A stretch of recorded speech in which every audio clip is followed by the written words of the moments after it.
शलोम to everyone, me Naila from Alpha Bible college. Thank you videos को देखने के लिए। यूट्यूब पर भी चैनल है straight from the Bible with Naila के नाम से। प्लीज़ लाइक और सब्सक्राइब जरूर कीजिएगा। Time is going towards end. वक्त बहुत तेज़ी के साथ गुजर रहा है। आखिरी ज़माने की तरफ हम भागते चले जा रहे हैं। इज़ार रसानियाँ शुरू हो चुकी हैं जो बाइबल मुकद्दस में लिखा है। जिस्मानी दौड़ के साथ साथ रूहानी दौड़ भी दौड़ें और ऐसी दौड़ दौड़ें कलाम के मुताबिक के जीतें, क्योंकि जब तक हम रूहानी तौर पर जीतेंगे नहीं, हम खुदा की बादशाही में शरीक नहीं होंगे। इन अदर वर्ड्स, फिरदौस में नहीं जाएंगे, और ज़्यादा आसान कर दें, जन्नत में नहीं जाएंगे।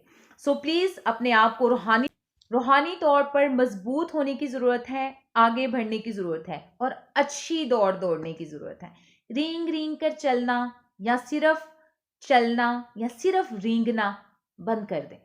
अब वक्त की ज़रूरत है कि हम अच्छी दौड़ दौड़ें, रूहानी तौर पर मजबूत हों। सो प्लीज़ मेरे साथ खुदावंद के जिंदा पाक कलाम में से, जो कि नबियों की मार्फत रूल कुदस की मदद से लिखवाया गया, निकालिएगा ज़बूर की किताब चैप्टर 106 वर्स 15। मैं तलावत करने लगी हूं। उसने उनकी मुरादें तो पूरी कर दी, पर उनकी जान को सुखा दिया।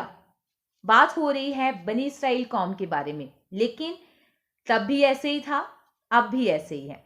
अब कुछ लोग ऐसे होते हैं जो कि अपनी ख्वाहिशों के लिए इतनी दौड़ लगाते हैं, इतनी मेहनत करते हैं। एग्जाम्पल ले लेते हैं, मैं फलां लड़के से शादी करना चाहती हूँ या मैं फलां लड़की से शादी करना चाहता हूँ। खुदा की मर्जी को जाने बगैर, खुदा से रिक्वेस्ट किए बगैर, उसके हजूर में झुके बगैर, या हम झुकते रहे हैं लेकिन कोई पॉजिटिव रिस्पॉन्स नहीं आया, फिर भी हम उसी से शादी करना चाह रहे हैं। और इतनी हमने अपनी ख्वाहिशों को उस लड़की पर या लड़के पर हावी कर दिया है कि हम ना पेरेंट्स की सुन रहे हैं, ना रिलेटिव्स की सुन रहे हैं, ना खुदा की सुन रहे हैं। जब चीज़ें हमारे हक में नहीं आ रही तो हम उसको खुदा की मर्जी जाने बगैर अपने ऊपर मसल्लत करना चाह रहे हैं उस रिश्ते को। हमने एक एग्जाम्पल ली है, ख्वाहिशें कई तरह की हो सकती हैं, ठीक है। अब जब हम उस रिश्ते को नहीं पा सक रहे हैं, लेकिन हम पूरी तगोदो से लगे हैं, खुदा से रिक्वेस्ट पे रिक्वेस्ट करी भी जा रहे हैं। अब बाइबल मुकद्दस का खुदा क्या कहता है? उसने उनकी मुराद तो पूरी कर दी, पर उनकी जान को सुखा दिया। अब देखें, शादी हो गई, जो हमने एग्जाम्पल ली थी, उस बच्ची की या उस लड़के की शादी हो गई उसी के साथ जिसके साथ वो चाह रहा था। शादी होने के कुछ ही अरसा के बाद उसको रियलाइज हो गया कि उसने गलत स्टेप लिया है। डिफरेंट प्रॉब्लम जिंदगी में आना शुरू हो गई, रिस्पॉन्सिबिलिटीज पड़ी, या किसी की वजह से, शायद उसमें खुदा की मर्जी शामिल नहीं थी और पेरेंट्स को दुख देख के ऐसे किया, बाकी लोगों को परेशान करके ऐसा किया, बट उसने किया और उसको जल्द ही रियलाइज हो गया। अब जान तो छूट नहीं सकती। अब क्या हुआ, जब वो डेली बेसिस पर सफर करता है या करती है, लड़की की एग्जाम्पल ले लेते हैं, वो कहती है ये मुझे डांटता है, मुझे मारता है, ज़रूरतें पूरी नहीं करता है, लड़ता बहुत है, गुस्से वाला बहुत है। सेम प्रॉब्लम्स अगर मेल को भी हैं, तो बाइबल मुकद्दस का खुदा कहता है कि उसकी जान सूख जाएगी। उसकी ख्वाहिश तो मैं पूरी कर दूंगा क्योंकि वो जिद में था या जिद में थी, लेकिन उनकी जान सूख जाएगी। मीन्स वो अपने रिश्ते से या किसी भी ख्वाहिश की वजह से जो उन्होंने खुदा की मर्जी के बगैर की है, तंग आ जाएंगे, तंग पड़ जाएंगे। उनकी ख्वाहिशें तो पूरी हो जाएंगी, लेकिन उनकी जान को मैं सुखा दूंगा। अब बनी इस्राइल कौम के पास चलते हैं, क्या क्या किया खुदा ने उनके साथ। 105 चैप्टर है ज़बूर की किताब में से 39 वर्स से पढ़ने लगी हूं। उसने बादल को साइबान की तरह ताना, रोशनी दी रात को आग की तरह, फिर मांगने से उनको बटेर दिए खाने के लिए। उसके बाद आसमान से रोटी यानी मन सलवा भी कहते हैं इसको, वो भी उनको प्रोवाइड किया। चट्टान से पानी उनके लिए निकाला, खुश्क जमीन से नदियां जारी कर दी। फिर भी आप सब जानते हैं, जैसे वो थोड़ा सा आगे जाते, वो बुजुर्ग मूसा से फरमाते, हमें दिया क्या, हम तो मिस्र में ये खाते थे, ये हमारी चीजें थी, ये हमारी खुराक थी, इस तरह से हम रहते थे, मजे करते थे। हालांकि वो गुलामी में जिंदगी और वहां पर वो बहुत तंग थे, लेकिन इसके बावजूद उन्होंने नाशुक्री की और खुदा को हकीर जाना। खुदावन माफ करे इन अल्फाज के लिए भी, हालांकि यहोवा खुदा उनको फ़िरौन की कैद में से, गुलामी में से निकाल कर एक बहुत बड़े मुल्क में लेकर जा रहे थे। उनकी नाफरमानी की वजह से उनका 40 दिन का सफ़र 40 साल में तब्दील हो गया। वहीं पर राउंड घूमते रहे, लेकिन उनको समझ नहीं आ रही थी कि वो क्या कर रहे हैं। समझने की कोशिश करें कि खुदा की आपकी ज़िंदगी के लिए क्या मर्ज़ी है। डेफिनेटली कि हम उसके कलाम पर पूरी तरह से अमल करें और कोई भी स्टेप लेने से पहले उसकी मर्ज़ी को जानें। शादी करना बगैर सोचे समझे, ख़ास तौर पर जब हम अपने पेरेंट्स की मर्ज़ी के अगेंस्ट जाकर शादियां कर लेते हैं, और भी बड़ी रीज़न्स हैं, आउट ऑफ द रिलीजन जाना एंड सो।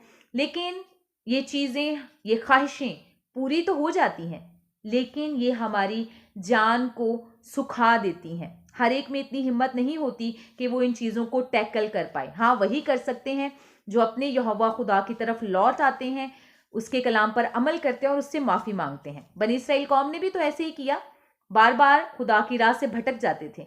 अब देखें, बुजुर्ग मूसा जब उनको बहरे कुलज़म पर लेकर खड़े हैं, पीछे फ़िरौन और उसकी पूरी टीम फौज आ रही है, यहोवा खुदा उनके साथ इस तरह से थे कि उन्होंने पानी के 2 हिस्से कर दिए। वो वहां से आराम से गुजर भी गए और उतनी देर फ़िरौन को आग के शोला ने रोक के रखा। कितनी मजेदार बात है, जब पानी में से वो अंदर गुजर जाते हैं और जब हर एक उनके जानवर तक पार गुजर जाते हैं, फिर जाकर फ़िरौन के आगे से वो शोला हटता है और फिर वो पानी के दरमियान में आते हैं। और जब वो पानी के दरमियान में पहुंचते हैं, देखिए खुदा को कुछ समझाने की जरूरत है क्या, बार बार रिक्वेस्ट करने की जरूरत है? वो खुद से सारी चीजों को समझता है। सिर्फ जरूरत है तवक्कल करने की, भरोसा करने की और उसके कलाम पर, उसके हुक्मों पर अमल करने की। जब वो दरमियान में पहुंचा तो पानी खुद ब खुद साथ मिल गया और फ़िरौन पूरी फौज समेत वहीं पर गर्क हो गया। खुदा सब जानता है आप किन हालात में हैं, आपके सामने से पानी को कब हटाना है, कब आप उसमें से गुजर सकते हैं, कब आपके दुश्मनों को नेस्त और नाबूद करना है। आपने सिर्फ दुआ करनी है, अपने दुश्मनों के लिए भी। बाइबल मुकद्दस का खुदा कहता है अपने सताने वालों के लिए भी दुआ करो। लेकिन कलाम पर अमल कब होगा? जब हम इसको डेली बेस पर पढ़ेंगे और इसको अपनी जिंदगी में लेंगे और अपनी ख्वाहिशों से ज्यादा खुदा की बातों पर, उसके कलाम पर अमल करना शुरू हो जाएंगे। देखें, हमने शादी की एग्जांपल ली थी, बाकी एग्जांपल्स तो कई तरह की हो सकती हैं। लाइक कुछ यंग बेटे या बेटियां हैं, जिद करते हैं हमने गाड़ी ही खरीदनी है, फादर अफोर्ड नहीं कर सकते लेकिन हमें चाहिए। लड़के कहते हैं हमें बाइक ही चाहिए, हमने चलानी है। ऐसा भी बहुत दफा हो चुका है। एक लड़के ने फॉर एग्जाम्पल पेरेंट्स का दिल दुखा के, जिद करके उनसे लाइक इंस्टॉलमेंट पर कहाँ से कर्जे लेकर उन्हें बाइक ले दी। अगले ही दिन या उससे 2 दिनों बाद एक्सीडेंट हो गया, वो अपनी टांगों से जाते रहे। When I was in hospital, जब मैं कभी हुआ करती थी तब की बात बता रही हूँ, बड़े केसेस मैंने ऐसे देखे हैं। घर से लड़ाई करके गुजरा, गया बाहर तो उसका एक्सीडेंट हो गया, पैरालाइज हो गया फुल, लाइक पैरालाइज के चारों लिम्स यानी बाजू भी और टांगे भी काम नहीं करती थी। और फिर वो पछताया बच्चा कि मैंने क्यों किया अपने पेरेंट्स के साथ ऐसे। मीन्स उसकी ख्वाहिश तो पूरी हो गई कि उसको बाइक मिल गई, लेकिन उसकी जान सूख गई। सो हमें बाइबल मुकद्दस के खुदा ने जो हुक्म अहकामात हमें दिए हैं, पेरेंट्स की रिस्पेक्ट करना, अपने रिश्ते को खुदा के आगे रखें कि मुझे, मेरी ये ख्वाहिश है, अगर आपकी मर्जी है तो ये ख्वाहिश पूरी हो, और अगर आपकी मर्जी नहीं है तो ये ख्वाहिश पूरी ना हो, क्योंकि मेरे लिए, आपके लिए सिर्फ और सिर्फ खुदा की ख्वाहिशें, खुदा की मर्जी पूरी होना ज्यादा अहमियत की हामिल होनी चाहिए। बाइबल मुकद्दस का खुदा फरमाता है कि तुम मेरे हजूर में आओ, मैं अपने महबूब को नींद में दे जाता हूं, मैं जानता हूं तुम किन चीजों के मोहताज हो। देखिए, हम पूरा दिन खुदा को याद नहीं करते हैं, सुबह या 5 मिनट कर लिया, वो भी इस दौड़ में, ओ टाइम क्या हो गया है, मैंने पहुंचना था, टाइम लेट है, ओ अभी तो नाश्ता भी करना है। इस सोच में 5 मिनट खुदा को दिए, शायद दिन में कभी किसी ने याद कर लिया, कभी नहीं किया। रात को सोने से पहले बहुत थक गई हूँ, बहुत थक गया हूँ, सारा दिन बड़ा काम किया, ओह चलो थोड़ा सा टाइम है, वो भी ये सोते दुआ करते करते यही सोचा कि अभी ये खाया था, सुबह ये खाऊंगा, सुबह ये भी करना है, ये कपड़े पहनने हैं। जब हम अपने खुदा के सामने इस तरह से रहते हैं, इतने कैजुअल एटीट्यूड में रहते हैं, तो फिर हम खुदा से कैसे एक्सपेक्ट करते हैं कि वो हमारे लिए भी हर चीज करे। लेकिन बनी इसराइल कौम, खुदा ने बनी इसराइल कौम को भी माफ किया था, वो आपको भी माफ करेगा।